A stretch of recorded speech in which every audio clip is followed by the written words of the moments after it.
Hi, my name is Morgan Adams. I'm the artist who painted this piece you're seeing called Internal Struggle. Well, actually, the entire title is Internal Struggle with Infinite Possible Outcomes. Again, I hope in this video to illustrate what went into this painting, how I found the images, some of the intentions and designs behind it, and why that title actually makes a lot of sense. Let's get to it.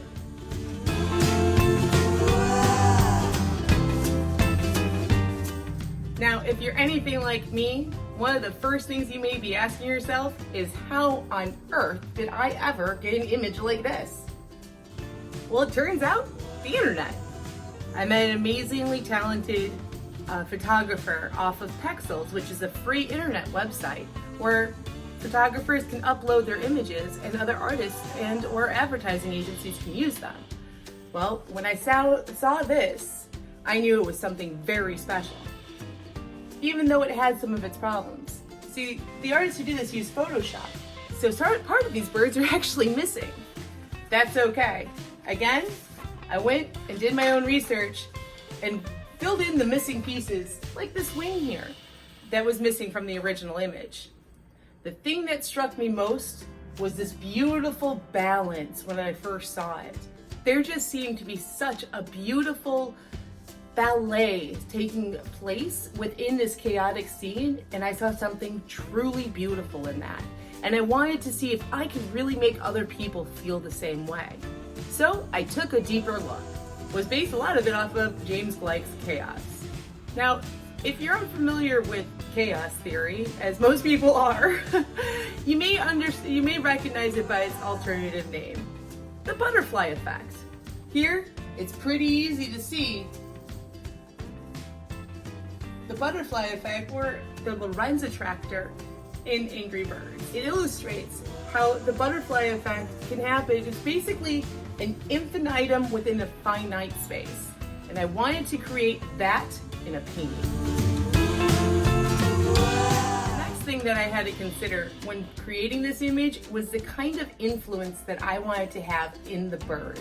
I wanted this to be more than just loosely based on science and understanding chaos in nature. So what it is, I added a little bit of religion.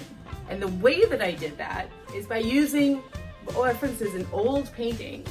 And I hope you can understand and see how, say, some of these St. Michaels are really illustrated in the flight of these birds. I paid very close attention to the angles of the feet, to the angles of the wings.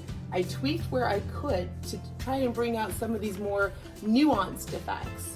I wanted to really give a nod to not only physics, but also psychology, neurology, and all the other major sciences. For instance, this could be seen as representation of the right side of the brain, the left side of the brain, and then also the midbrain. You'll notice there's only one eye on each one of these birds. The mouths are conveniently open, and this bird has a closed mouth and you can see no eyes. It is a blind and unspeaking center. But they're creating a balance within nature, even though it looks very much like chaos.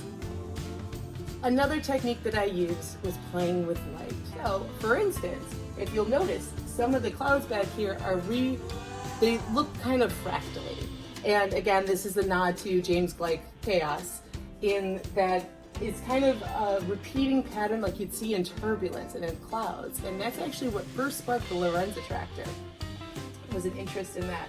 And I wanted to kind of give a nod to that, but at the same time, put in a couple of little things that just didn't make sense.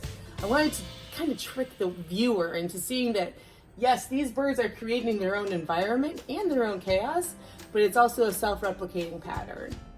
Not to put too much of a spoiler on, but some things you can look for in this piece is, for instance, this shadow right here shouldn't actually exist.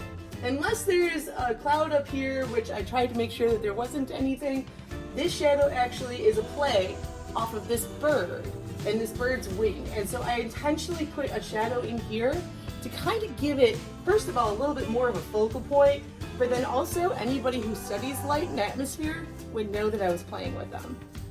Another thing that makes this painting so very special to me is its use of rainbow colors.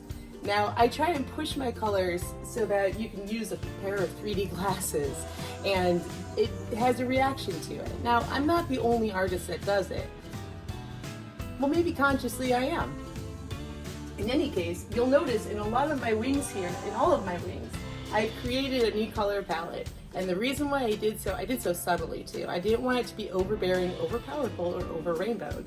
I wanted to give just enough light and refraction in there to create a sense of mystery and wonder, at the same time, find it very comforting. I have to say, all in all, Internal Struggle with Infinite Possible Outcomes, again, is one of my very favorite pieces of all time. I loved doing this painting. It was scary, don't get me wrong. It's not easy to illustrate so many things while using Angry Birds. But I think I managed to pull it off, and I'm really proud of the work that I did. I hope you enjoy it, and I hope you love it every bit as much as I do. Take care.